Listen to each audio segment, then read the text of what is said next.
So, hello guys. In the course of our market review yesterday, being Sunday, 8th of September, somebody asked the question that I can explain what fair value gap is. So, what I did was to quickly go to the gold chart and came up with something like this. And as you can see, I explained that fair value gap can occur in a bullish or a bearish scenario. And I did an example of a bearish scenario because I saw gold closed bearish on Friday, right? That's the 6th of September, right?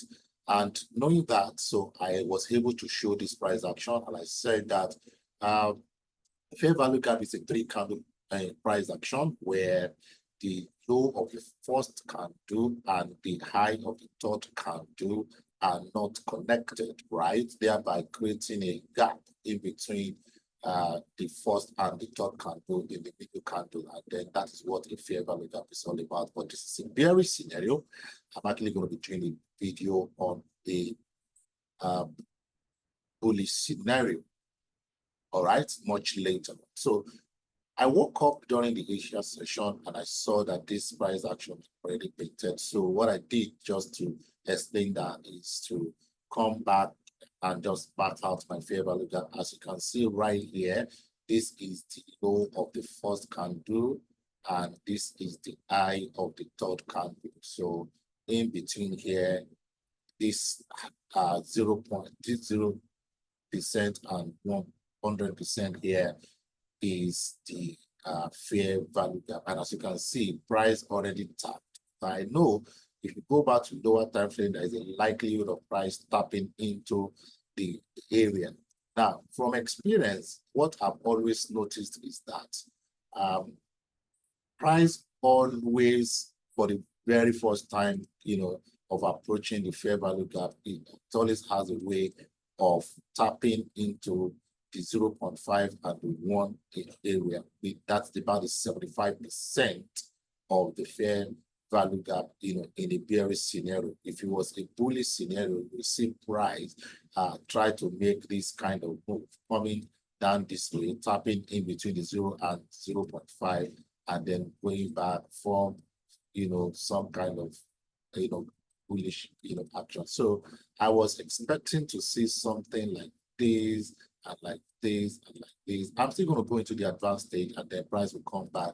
Sometimes price will come and cover the whole of the fair value gap and then continue downward. However, if price should come above the fair value gap and we see a bodily close, then it becomes an inverted fair value gap and price will probably just come back here and then go up. So but guys, I'm not going to go, I don't want this video to be too long, so I'm not going to go into details of that. So I'm going to cover fair value gap, in much detail. So please look out for other videos and all that. So what did I do? So I saw this and I see price,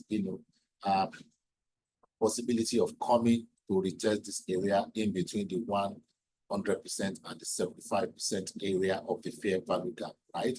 But let me just quickly say this, guys. The middle of the fair value gap, for some of you that may have done ICT before, right?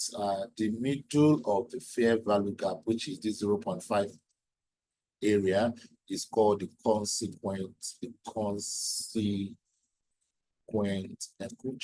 All right. So price most of the time will always reject for the consequent encroachment. But the higher the time frame, for me, the higher the possibility of price rejecting from there. So you need to know that there is also a possibility of price coming to the consequent encroachment. Now, another thing you need to know is that I just wanted to just quickly look at these, guys. Where price was going up, there is a bullish price action here. I don't want to, there is a bullish fair value gap here, or a fair value gap in a bullish scenario, as you can see in this area. And you can see when price was coming down, some people would probably have been hoping to buy from here, right? And as you can see here, price actually came into the fair value gap and sold but rejected, and now came back and it became an inverted fair value gap, because this fair value gap right here, I'm going to cover that in a different scenario. I just don't want to take so much time here.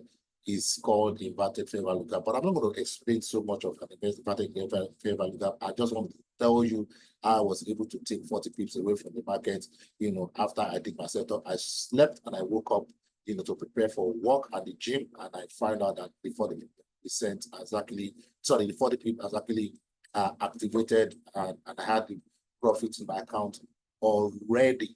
All right, so this was what I did. So just to cut my long story short, let me remove all of this, let me remove all of this, let me remove this, let me remove this, let me remove this. All right, so now you understand what a fair value gap is in a bearish scenario. So, but I'm not going to take my trade from here.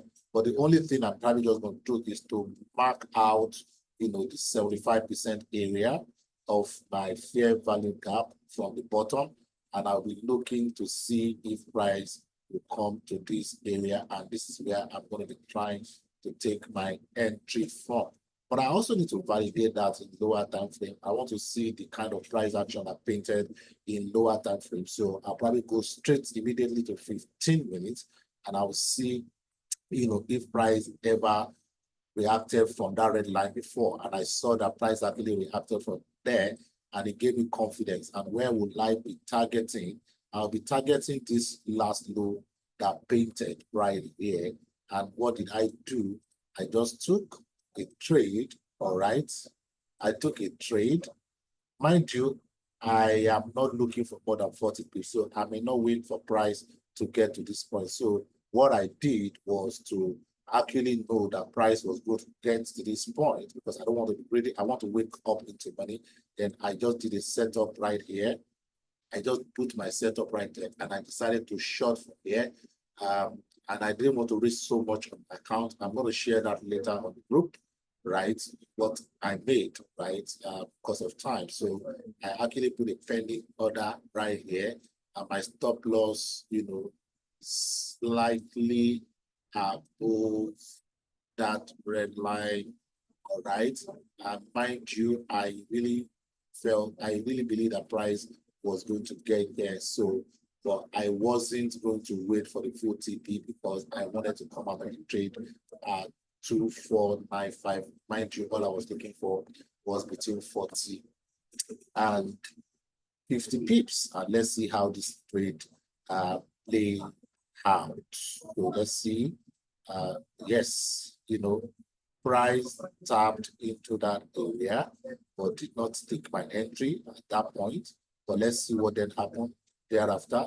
And let's see now, starting, the price came back down, the price came back down. And let me just, I can see that was how I actually made my 40 pips. And I'm going to share that profit, 40 pips profit on the group for you guys to see what actually eventually happened. This is how to use fair value gap for some of you that may not know how to use fair value gap. I'm going to take a detailed course on detailed video on fair value gap, so that you guys can learn from it. Until then, bye for now. Thank you.